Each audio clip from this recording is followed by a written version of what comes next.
มันโมตีแล้วล่ะเอ้าพี่น้องขยับเลยครับขยับเลยเอาคุยกันเด้อทวนเลขน้ำกูได้เรียนเลขไหนหนันสร้างบนปล่อยเด้อเอาขยับบอกครับพี่น้องขยับบอก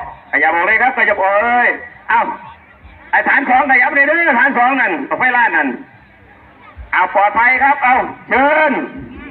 นะครับท้องสิบปอยของไฟในฐานที่3เป็นของทีมงานสตะวันรุ่งนะครับด้วยผู้สนับสนุนของร้านมีการช่างนะครับทุ่งแดงลุ่งทุ่งเขียวโบกสะบัดคนพร้อมของไฟพร้อมคอยทีมงานสตะวันรุ่งขึ้นสูงส่งลงซาซาทำเวลาได้หลายคอยทีมงานจงโชคดี3 2 1ไปเป็นคนเกี้ยนหนูที่เป็นเหนียนครับว่า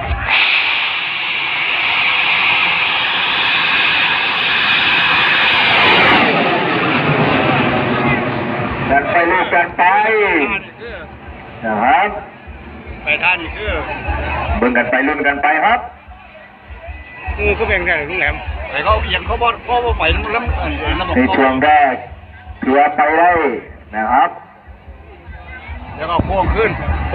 ไหนได้เป็นจังไงเอาเบียร์ล็อกมันบ่ทันได้เวลาเดี๋ยวจะเป็นหมอกไฟดันตัวสักน้อยนะครับจะเริ่มเบียดเริ่มว่างแล้วละนะครับในช่วงหลังเมฆฐาน3นี่ว่างเด้อ